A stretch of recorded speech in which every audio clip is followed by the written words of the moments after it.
Hello and welcome to the Experiencing Love podcast. I'm your host, Philip Jocks, and I'm so glad that you're here. It's another beautiful day to have a beautiful day. And if it's at the end of your day, like mine, I hope you already had one and you have another one tomorrow. I genuinely wonder, I hope you as the listener don't believe that any of what I say is fake. By that I mean everything that I say in this podcast, more specifically the way I say it, the words that I use, none of it is fake. None of it is something I do as a show just for this podcast. I speak the way I speak all the time. Or more importantly, I think the way I think all the time. When I come here and record, I record as if nobody but me is going to hear this. That it's only me, maybe a year from now, maybe 5 years from now, only I am going to listen to this. Because of that, why censor myself? Why be someone who I'm not? So when I talk about my different perspectives on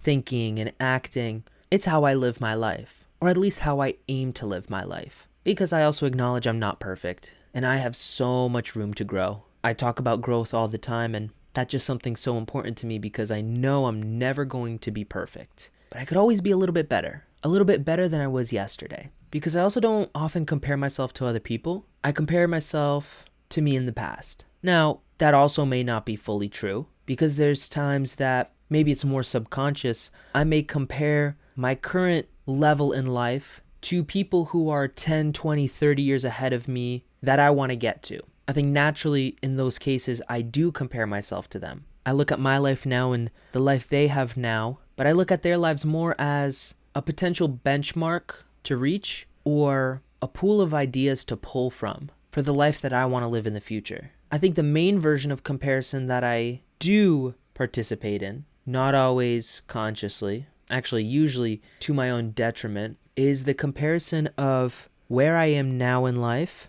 versus where I think I should be. That one's even worse because I'm comparing myself to fiction. I'm comparing myself to the ideal, to the perfect. The perfect that I just said is not attainable. But I'll compare myself to all the things that I don't have yet and I want to have, however that may look, and it can really suck doing that. So when I talk about comparison, I really just nail down the point of comparing myself to myself. I do it because the more I talk about it, the more I do it. Sometimes there's certain things in my life where I can act it out first before I talk about it. But then there's other things that they become easier to act out, easier behaviors to do as I talk about it more and more. Almost like being able to remind myself that that's something I want to do. That's just one of many examples, of course, of just the way my mind works. The way my thoughts come up is how they usually come out of my mouth in this podcast. And I love it. I love that part about me. And I also had this thought earlier today about the idea of changing ourselves for other people because they ask us to,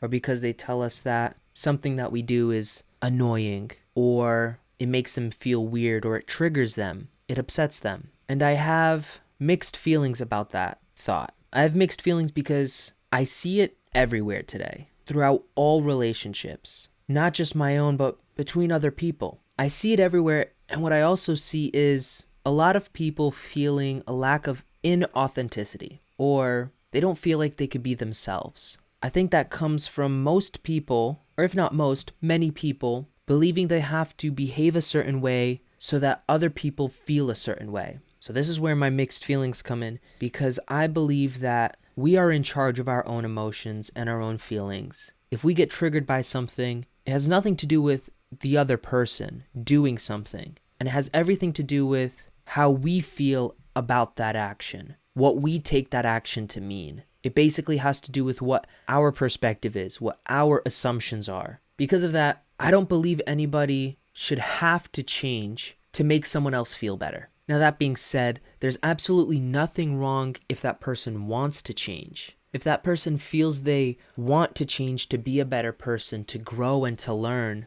absolutely go ahead, do that. I support you. I'll help you in any way that I can. But I don't believe that someone should feel trapped, that someone should feel like they have to change, even if they don't want to. If they like some part of themselves, but they feel like nobody around them likes that part of them, and now they're conflicted. Because then you ask, what's more worth it? Changing so that everybody else is happy, or being who you are so that you can be happy? My answer is simply this. If everybody focused on mastering their mind and their emotions and their triggers, they wouldn't have to worry about what other people think. You'd be able to be yourself with everybody, with anybody. Now that I'm starting to talk about it and I'm thinking about it, I'm realizing this is much bigger than I initially realized, because this can go into all different types of areas of dealing with people who get angry easily, or dealing with people who get frustrated or sad easily, dealing with people who have a lot of stressors in their life. And then I started thinking that, oh yeah, if every single one of those people learned to accept responsibility for the way they feel and their triggers, then truly no one would have to worry about what their relationship with that person means, what they have to do to keep that relationship. They wouldn't have to worry about should they even keep the relationship. I obviously can't speak for the world, but in my corner of the world, I see a lot of this idea or this practice of putting a mask on so that the people around you don't see who you really are. Especially after I learned everything that I have about my emotions and managing my emotions, and I guess more specifically, learning that it's my responsibility to manage how I feel, I've been able to be more of myself than ever before. I have felt more authentic, more vulnerable, more real than ever before. It's given me freedom. It's given me choice. And I just feel lighter and happier for it. This may be a wild connection, and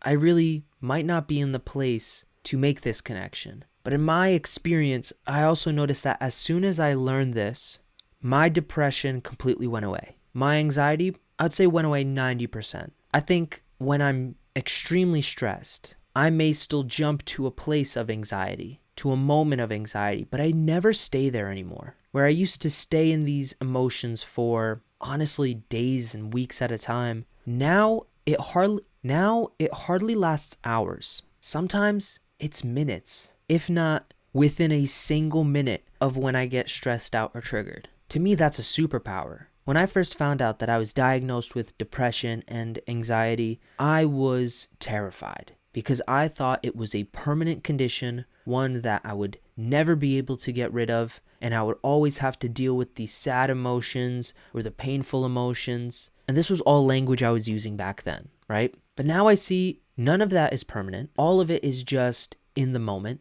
and I now can choose how I feel. I know what my body does when I'm happy, when I'm excited. I know what it does when it's stressed out and it's fearful. So when I feel afraid, my body's in a certain shape. It does certain things. Maybe I feel a pit in my stomach, or maybe I slouch my shoulders, and it becomes a signal to my head that I'm afraid, which triggers a bunch of thoughts to figure out what am I afraid of and how could I overcome that fear. Not run away from it, actually overcome it to prove that the fear is not actually a valid fear. I've trained myself to do that. I know what my body does when I feel those things.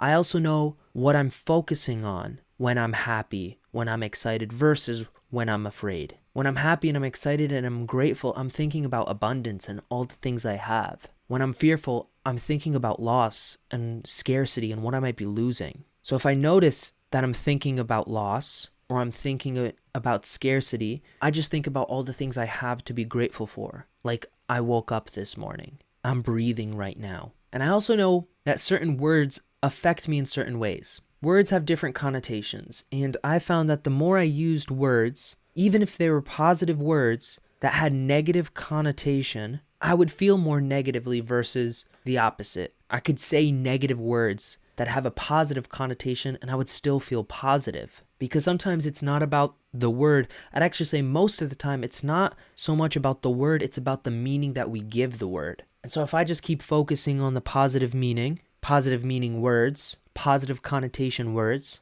I feel more on the positive side. I feel more love. At the end of the day, it's between love and fear. That's what I believe. And so I do whatever I can to step into love, to step towards love. Often to step towards love, I have to step through fear. I can't get to love by running away from fear. Running away from fear just leads to more fear. So this is me. This is how I think. This is how I feel. And I know I'll be listening to this in a year. And when that time comes, speaking directly to you now, Remember to keep being you, unapologetically. You will find the people that love you for you. You will find the experiences that you love. And because of that, you will enjoy the life that you're meant to enjoy. So go be you. And I thank you for being you. Thank you so much for being here. Thank you so much for listening. Remember to always fill up with the love. And I look forward to seeing you in the next one. I love you.